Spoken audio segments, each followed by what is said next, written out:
Hello everyone and welcome to Journey with the Kellers. My name is Amanda Keller and today we are back in the Keller kitchen. So today's recipe is coming from B. Dylan Hollis's Baking Yesteryear. I love this guy. Today's recipe is food for the gods. Delicious. Okay, so basically the first thing that you're going to want to do is preheat your oven to 325 degrees, which I'm going to do right now.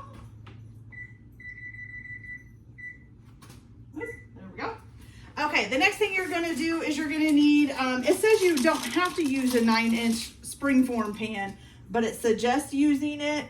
You can also use a pie pan.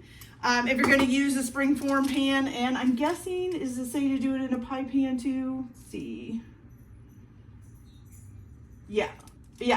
So you're going to want to put a piece of parchment paper on the bottom of it. If you're using a springform pan, which is the ones with the little spring on it, you can take the bottom out and trace it around on the parchment paper and then have it on there. And then just put the bottom back in with the parchment paper there. Just make sure you've got your pencil mark or pen mark facing down. You don't want it to be going onto your cake. And then you're going to go ahead and grease the actual parchment paper and the walls of this. And I'm going to get some shortening to do that. I could probably just use some oil spray or something, but I don't know. For some things, I kind of just like to, I like to use shortening. I think it does a better job a lot of times than just the pan spray, I guess you call it. So I'm just gonna grease this up here. Make sure I get the walls.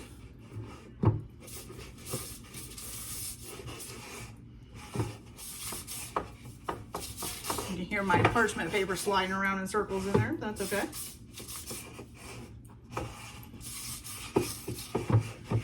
Okay, so we got that all nice and greased up. All right, set that off to the side now. Give my hands a good wash here.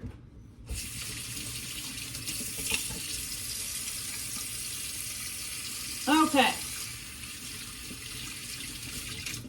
So, once you got that done, the next thing you're going to do is you're going to need 3 large egg whites, and you're going to put those into a stand mixer with the whisker attachment on it. If you don't have a stand mixer, you can probably use an electric mixer as well. So what you're going to do is you're going to put your 3 egg whites in your stand mixer here. And then in with that, you're also going to put in 1/2 teaspoon of salt. Okay. So 1/2 teaspoon. Some salt. Okay.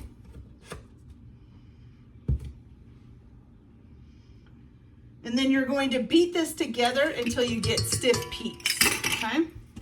So we're just going to turn this on. And I'll be back as soon as this has got some stiff peaks.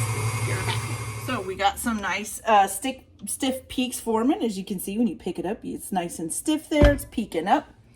Okay, so what we're going to do is turn this back on. And you're going to add in 1 cup of sugar by about 2 tablespoons at a time. And you want to make sure it mixes until it's nice, what is it, stiff and glossy. Let's see. Yeah, until it's stiff and glossy. So I just have the 1 cup measuring cup. I'm going to kind of guess at what is 2 tablespoons. Say that's about it. We're going to turn this up just a little bit too.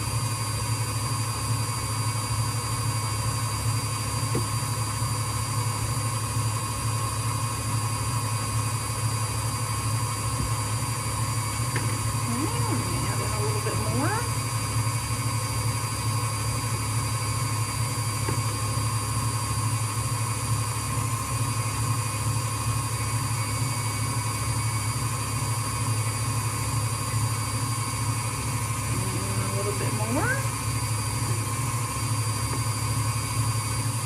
I'm going to stop this for just a minute and scrape down my sides because there's a lot of sugar getting stuck on the sides. Scrape that all down. Turn it back on.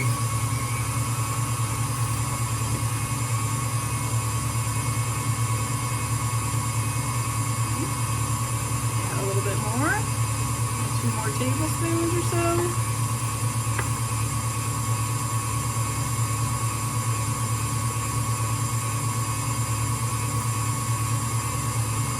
And we've got some stuck to the side again. Let's make sure we scrape that down. Okay. Turn it back on. And then I'm just going to add my last little bit here. There we go. I'm going to turn it up to get it a little bit more mixed up. And then scrape down the sides again. It is getting pretty glossy here, you guys. It's starting to look really pretty. Give it a little bit more. Kind of looks like marshmallow fluff. You guys can see how nice and glossy that's starting to look. It's shining quite a bit. Almost there.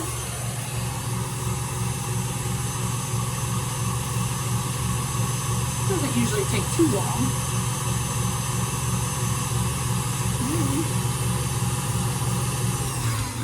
Let's test it out, see how it's doing here. Not quite stiff piece. It's still, well, it's getting there. Almost there. Oh, don't mean to flick it up all the way that high.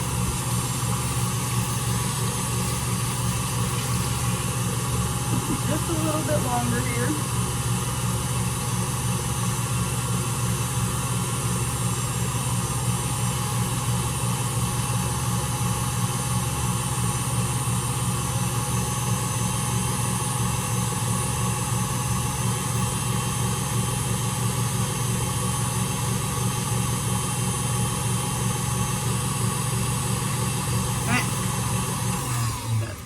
Pretty good here. Oh yeah, much better. We definitely have got some stiff peaks here. So if you want to see here, so when you put your spatula down in there, you get some nice peaks that are just sticking up there. Okay. So and it's nice and glossy looking. So we're in good shape. So now we're going to take it off of the stand mixer. Make sure we get that all off of there. This out of the way. And so for this next part, what you're going to do is gradually fold in some graham cracker crumbs, which you need a 1/2 cup. And I just bought a package of graham cracker crumbs. You could probably also crush up your own graham crackers if you want. Okay. So you need a 1/2 cup of those. It says to gradually fold them in, so I'm going to put a little bit in at a time.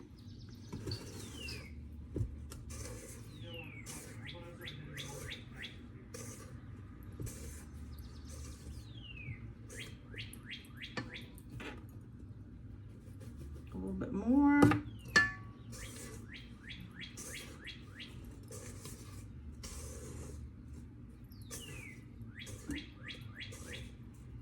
Now, I've always heard this is kind of like it's a meringue. And I know I've made like a lemon meringue pie, but I haven't made too many things with like a meringue thing in them. And I have heard a lot that it can be fairly difficult. So let's hope this turns out okay. And a lemon meringue pie is not quite, I don't know, not quite the same as doing like a meringue. Meringues have to cool in the oven and all this other stuff. So, okay, so we got that nice and folded in. Set that off to the side. So the next thing you're going to do is also fold in the dried fruit, which you're going to need a 1/2 cup of chopped up. This is apricots, and it's one of the things it says to use. But you can also use any dried fruit. It also lists like dates or figs. So we're going to put a 1/2 cup of chopped dried apricots, and then also a 1/2 cup of chopped walnuts. Okay.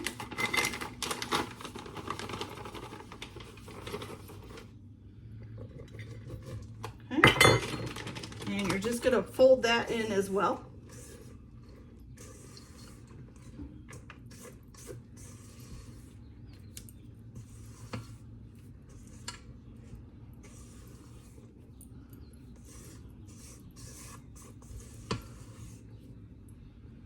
Okay, you guys.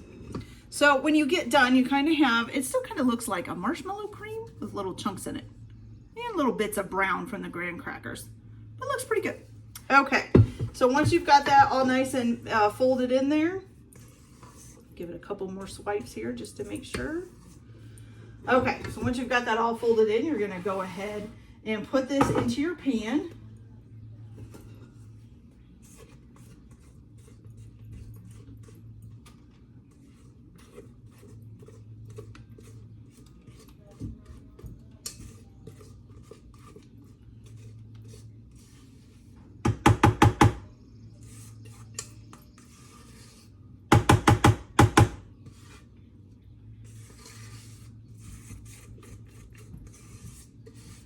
Okay, so you're gonna put this into your 9-inch springform pan with your parchment paper on the bottom, with your parchment paper and the walls of your pan greased up. Okay, you're gonna smooth out the top, making sure it's kind of spread evenly out here. Okay, smooth out the top. Oops, I just got some right up on the side of the thing there. All right, so once you've gotten that all done,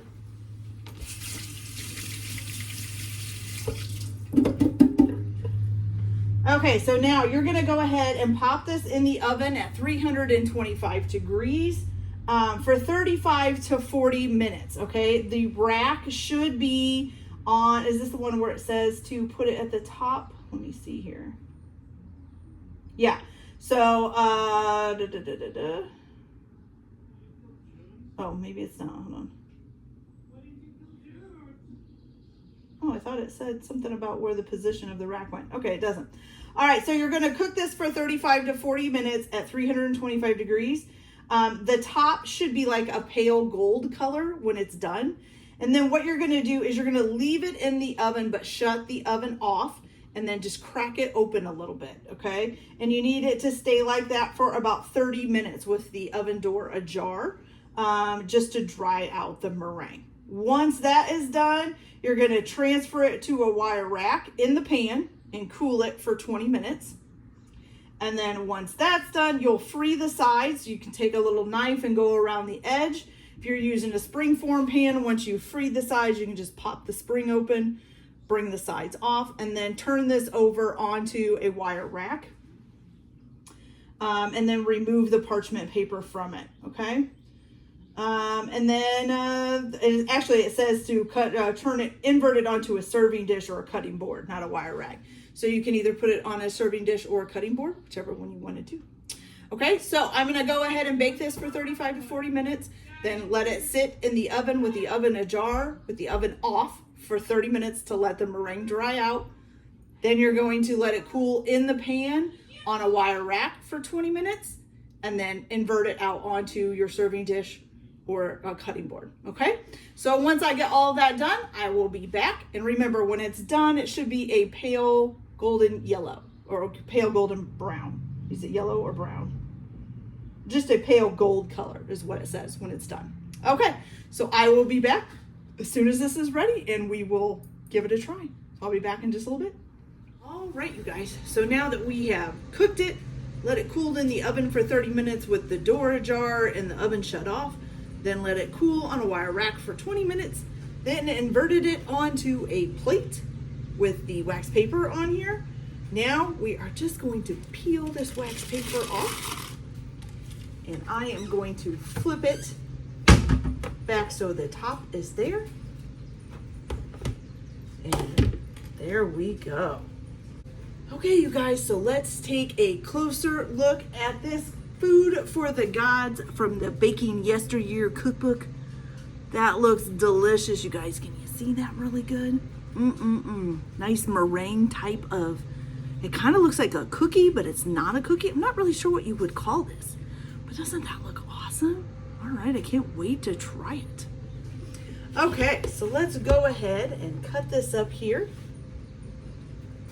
It seems very crumbly. I don't know if that's a word. Crumbly, yeah, I guess so. All right, I'm just gonna cut it like a pie.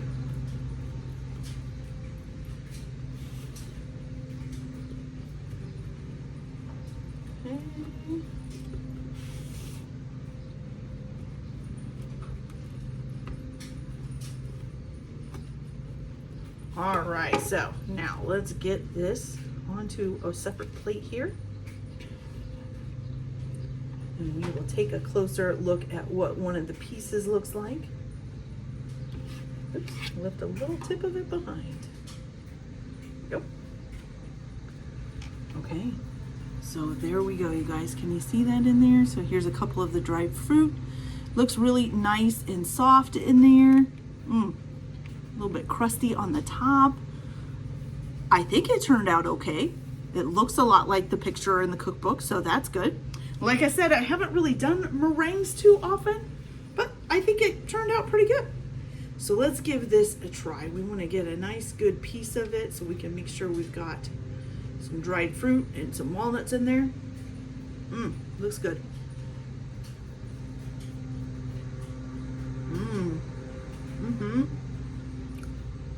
Surprisingly simple, but delicious. That's very good.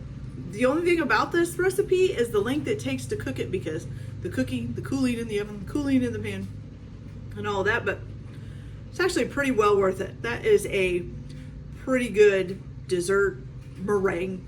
I'm not sure what you want to call it, but delicious, you guys. Okay, that's it for this video. I hope you guys liked it. Like and subscribe if you like, or don't if you don't, whatever. Everybody have a good day. Enjoy your cooking. Keep your kitchen messy, and we'll see you later. Bye.